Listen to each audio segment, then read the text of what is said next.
Assalamualaikum warahmatullahi wabarakatuh. Waalaikumsalam warahmatullahi Waalaikumsalam wabarakatuh. warahmatullahi wabarakatuh. Apakah suara dan presentasi saya sudah terdengar dan terlihat dengan jelas? Sudah terdengar dan Sangat terlihat dengan jelas, Mas Dengar Angga. dan terlihat Mas Angga Wijaya. Terima kasih atas jawabannya dan responnya.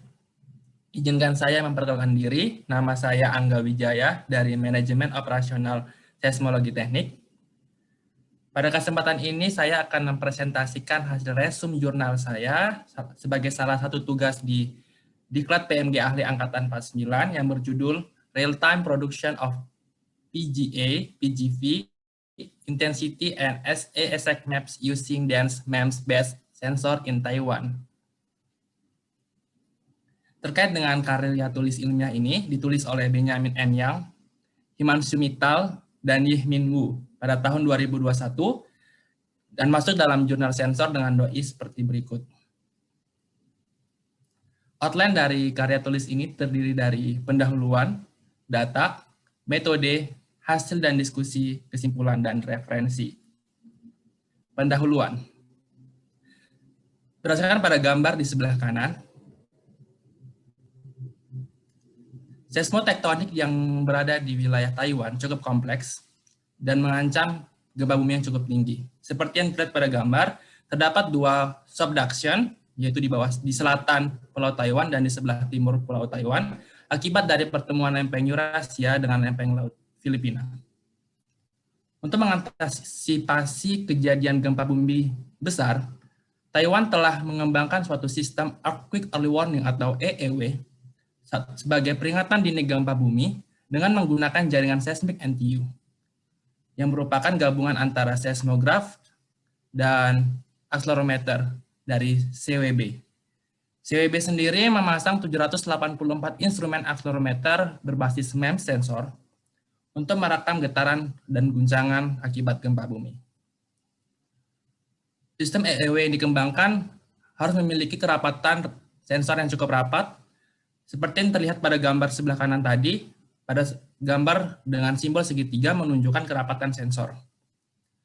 Tetapi saat ini informasi gempa bumi tidak hanya sebatas epicenter dan magnitudo. Dibutuhkan informasi lain sebagai dasar mitigasi bahaya gempa bumi. Salah satunya ialah informasi guncangan gempa bumi berbentuk SECMAPS. Pada saat ini di Taiwan masih menyediakan peta SECMAP berupa intensitas, PGA, dan PGV. Tetapi lebih banyak yang dikeluarkan adalah PGA. Dan itu dikeluarkan butuh waktu beberapa menit ketika gempa bumi terjadi. Sehingga dibutuhkan informasi pembaharuan berupa peta guncangan PGA, PGV, SA atau Spectral Acceleration pada periode tertentu, dan intensity pada skala CWB secara real time. Data yang digunakan pada penelitian ini ada dua, yaitu data untuk membandingkan parameter guncangan PGA dan PGV dari gempa bumi 6 Februari 2018 dan 18 April 2019 di timur Taiwan. Hal ini digunakan untuk membandingkan apakah PGA dan PGV bagaimana kontribusinya terhadap guncangan dan kerusakan akibat gempa bumi. Yang kedua adalah sinyal real time untuk gempa bumi 26 Juli 2020 dengan magnitudo lokal 6,2 dan kedalaman 53,6 km di lepas pantai bagian timur Taiwan. Hal ini guna untuk mengevaluasi sistem dalam menghasilkan peta guncangan secara real time berupa PGA, PGV, intensity, SA pada periode tertentu. Metode. Metode penelitian ini pertama ialah membangun suatu sistem untuk memproduksi peta guncangan secara real time yang akan dikembangkan di sistem P-Alert.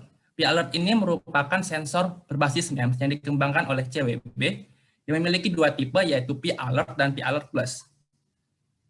Sistem yang digunakan dirancang pada program Earthworm yang dikembangkan oleh USGS dengan berbasis OS Linux. Pengembangan dilakukan dengan mengembangkan 7 modul di program Earthworm yang terdiri adalah yang terdiri dari P-alert to EW.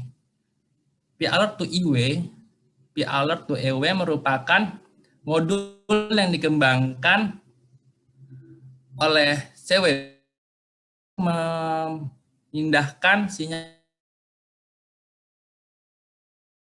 sinyal real time dari sensor ke earthworm dan disimpan dalam bentuk memori, yaitu WaveRing 1.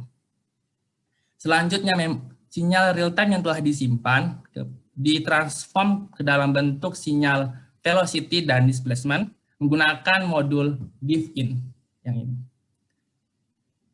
Selanjutnya dilakukan perhitungan spectral acceleration untuk menentukan nilai SA pada periode tertentu.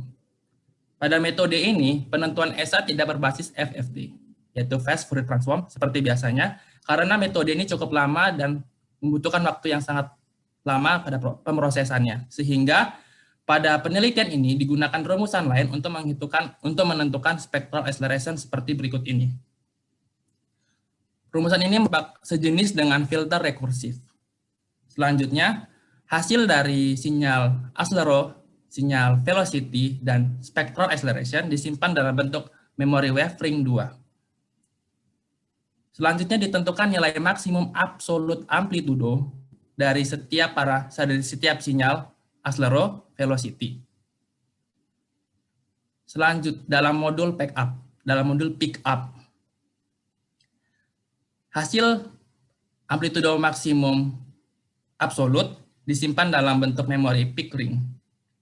Untuk selanjutnya dimasukkan ke dalam modul pick to trick untuk memberikan informasi apakah amplitudo tersebut melewati batas maksimum yang diberikan sebagai dasar guncangan tersebut adalah gempa bumi atau tidak, atau sebagai dasar pendeteksian guncangan gempa. Apabila dia telah melewati batas, maka ditentukanlah kembali jumlah stasiun yang melewati batas amplitudo. Apabila lebih dari 5 dengan jarak antar stasiun kurang dari 30 km, maka akan dinyatakan sebagai gempa. Selanjutnya akan di-generate peta guncangan dengan modul segmap. Peta guncangan ini dibuat dengan melakukan interpolasi menggunakan metode inverse distance weight atau pembobotan berdasarkan jarak. Hasil interpolasi ini kemudian dipetakan menggunakan modul POSSEC yang selanjutnya dikirimkan ke media sosial seperti Twitter, Facebook, website, email, dan FTP server. Hasilnya itu berupa 4 peta, yaitu peta PGA, seperti ini, kemudian peta PGV, peta intensitas, dan SA 1 detik. Pada proses ini tidak diperlukan parameter gempa seperti magnitudo dan lokasi epicenter, sehingga dapat diberikan informasi secepat mungkin terkait tingkat guncangan di wilayah terdampak.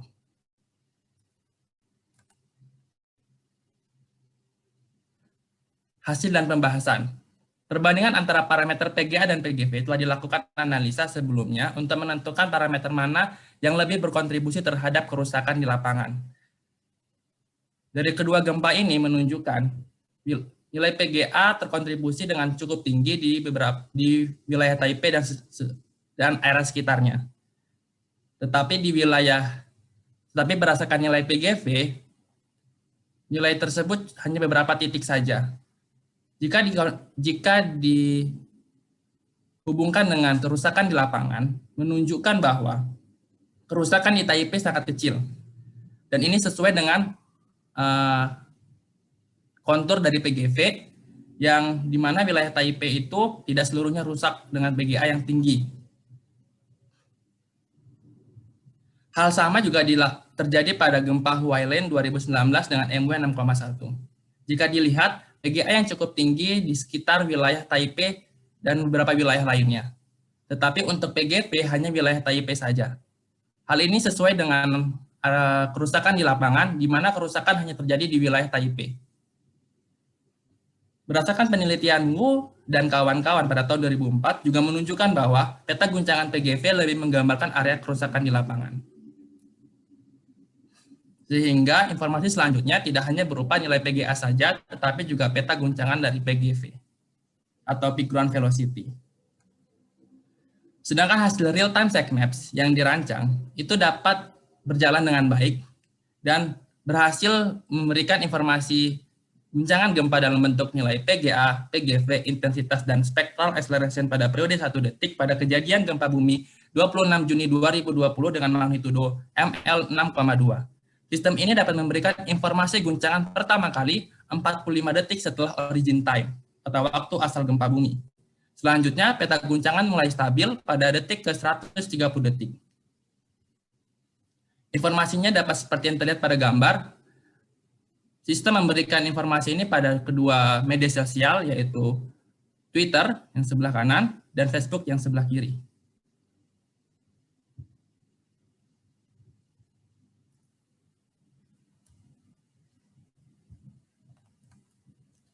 Bagaimana perbandingannya antara peta real-time SecMap dengan SecMap CWB? Nah, SecMap CWB ini atau peta guncangan CWB adalah peta guncangan yang diproduksi dari alat dan juga model GMPE untuk memprediksi nilai PGA. Yang sebelah kiri merupakan hasil SecMap secara real-time, yang sebelah kanan merupakan hasil SecMap PGA dan PGV dari CWB. Pembentukannya untuk SecMap hasil real-time itu 2 menit setelah OT sudah stabil dan terbentuk seperti berikut ini. Dapat kita lihat di wilayah sebagian timur yang dekat dengan epicenter gempa yang sebelah sini, itu memiliki nilai PGA lebih tinggi, tetapi untuk PGV-nya hampir secara keseluruhan memiliki nilai yang sama. Dan dengan nilai PGV yang kecil ini seharusnya tidak mengalami kerusakan, dan ini sesuai dengan apa yang terjadi di lapangan. Gempa ini tidak menimbulkan kerusakan yang signifikan.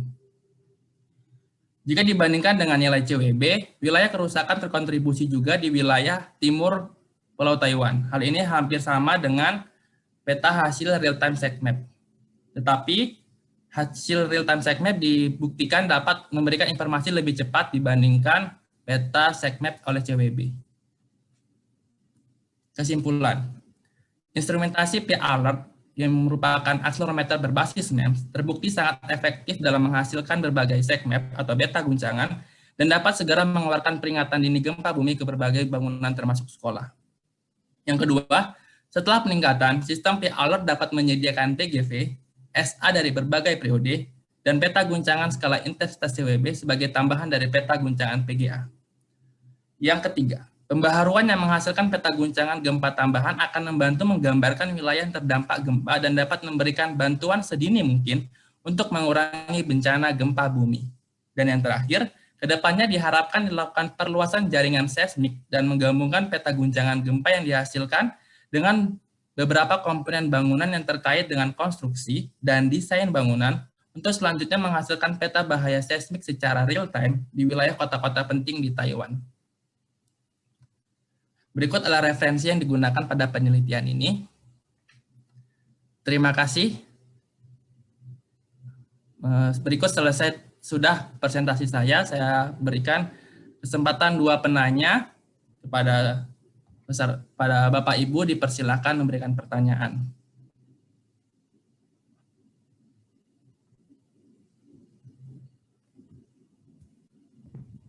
Mohon izin Saudara Angga, izin kira-kira kita BMKG apa bisa mengaplikasikan seperti yang dipaparkan tadi oleh Saudara Angga. Terima kasih. Terima kasih Ibu Audi. Apakah ada yang ingin bertanya kembali? Jika tidak, saya akan langsung menjawab pertanyaannya. Untuk sistem ini sebenarnya dapat diaplikasikan di wilayah BMKG karena kebetulan juga di wilayah Jawa bagian barat antara Banten, Jakarta, dan Jawa Barat itu telah dipasang sensor MEMS dengan alat yang sama yaitu P-Alert Plus, sehingga mungkin saja untuk dapat dikembangkan sistem ini di BMKG. Terima kasih. Apakah sudah terjawab, Bu Audi? Siap, Mas Angga. Terima kasih jawabannya. Apakah ada penanya kembali?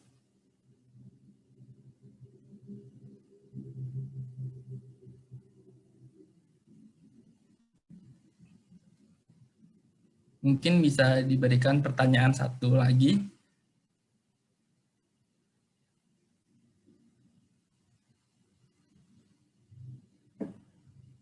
Mas Angga, saya mau tanya. Tadi Ya, Pak. ya, jadi tadi itu kan ada PGP sama PGA. Itu bedanya apa ya, Mas? Terus kenapa tadi yang lebih mencerminkan itu yang PGP, Mas? Terima kasih. Terima kasih Pak Cecep. Berdasarkan pertanyaan pertama, apa bedanya PGA dengan PGV? PGA merupakan peak ground acceleration, yaitu guncangan percepatan tanah akibat gempa bumi. Dan PGV adalah kecepatan maksimum gerakan tanah. Nah, di sini dari satuan sudah berbeda, di mana nilai PGA merupakan nilai percepatan, dan nilai PGV merupakan nilai kecepatan. Yang kedua, mengapa nilai PGV lebih menggambarkan area kerusakan?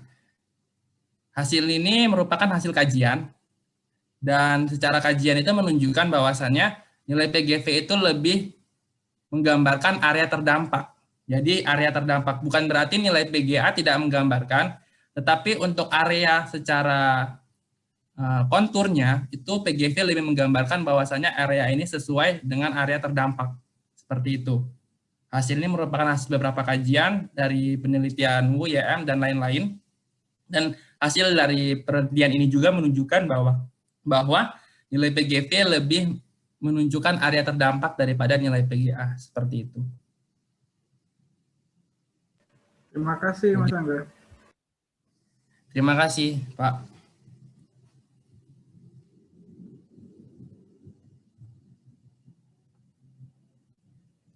Mungkin sekian presentasi dari saya. Apabila terdapat kekurangan, saya mohon maaf. Saya tutup dengan wassalamualaikum warahmatullahi wabarakatuh. Waalaikumsalam warahmatullahi wabarakatuh.